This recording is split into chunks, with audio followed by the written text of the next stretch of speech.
Hi guys, welcome back to my channel. If you're new here, don't forget to subscribe and hit that all bell notification, and that way you won't miss any time I publish a new video.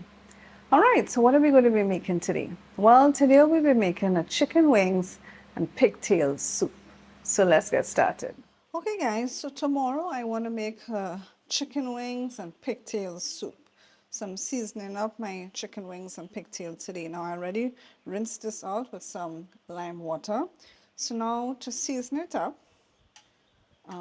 what we're going to do, we're going to put some onion in.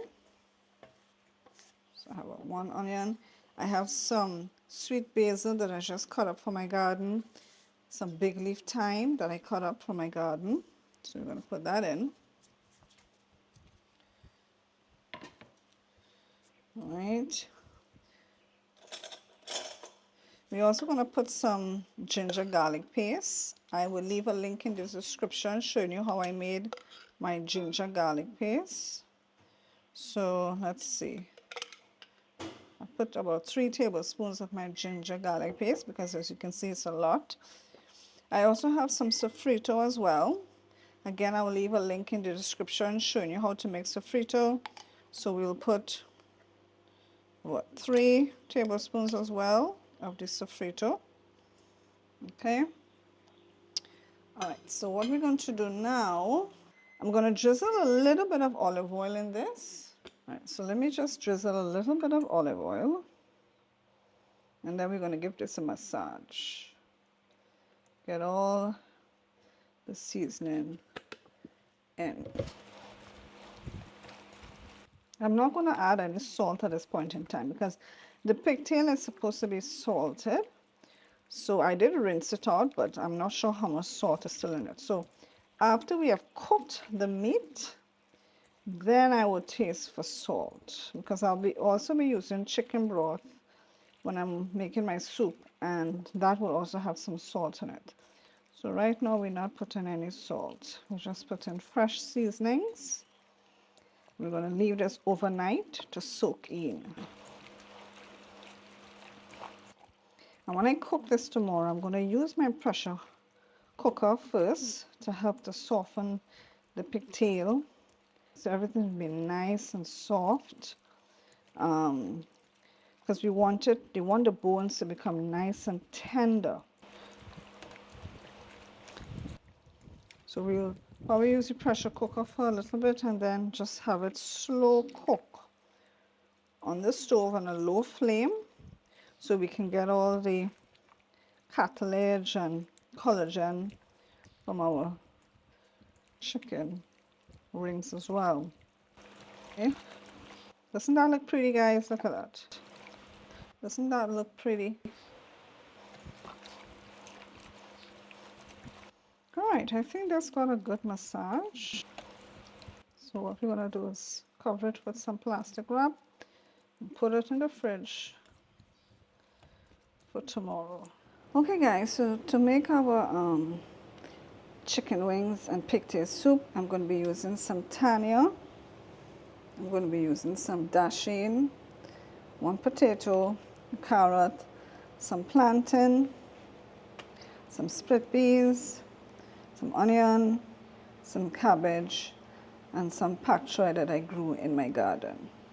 So I'm going to get to peeling and cutting everything. Okay guys, so what I'm going to do now is pressure cook my split peas and pigtail. So I had these split peas soaking in some water that I had baking soda in.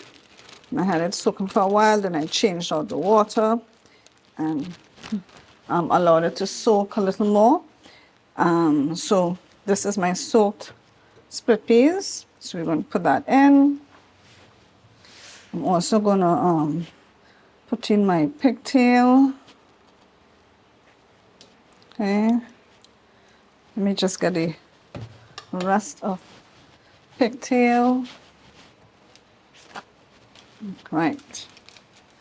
So I'm going to add some chicken broth to this.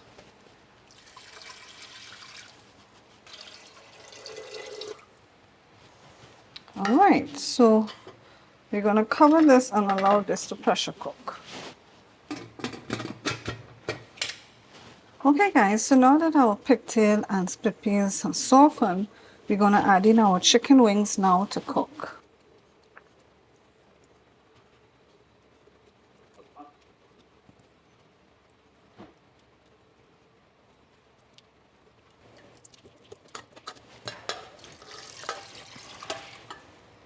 Alright, so we're going to leave the chicken wings to cook completely. What I'm also going to add in is some seasoning peppers from my garden.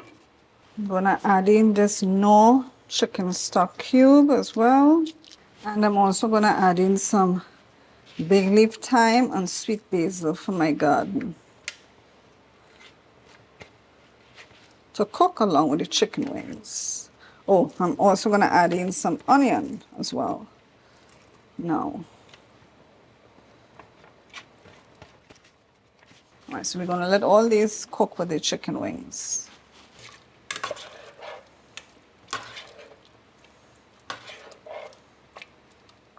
Okay guys, so now that our chicken wings are cooked, we're now going to add in our vegetables to cook now. Alright, and we're going to add in the pak choy and the cabbage as well. So we're adding in all our vegetables. Alright, and what we're going to do also is we're going to add a little bit of coconut milk to this. Let's add some coconut milk. Give everything and stir. I'm also going to go outside in my garden and get some parsley so I could sprinkle in this as well. Alright, let me add a little, maybe add a little more coconut milk. Well, that should be good. You know, this should be good. This should be able to cook everything. Alright, so we're going to leave this now to cook all the vegetables completely. In the meantime, I'm going to pick some parsley from my garden. Okay guys, so I made some gluten-free dumpling that I'm going to be adding to it. Making dumpling is quite easy. You just need some flour, some salt, and some sugar, and of course water. And that's how you make your dumpling. So let's drop some dumpling in.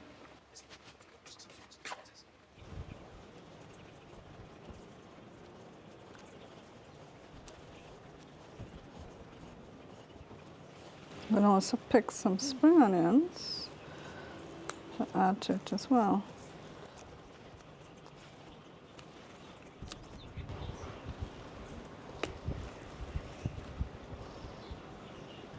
Okay guys, so to end off our soup, we're going to add in some parsley and some spring onions.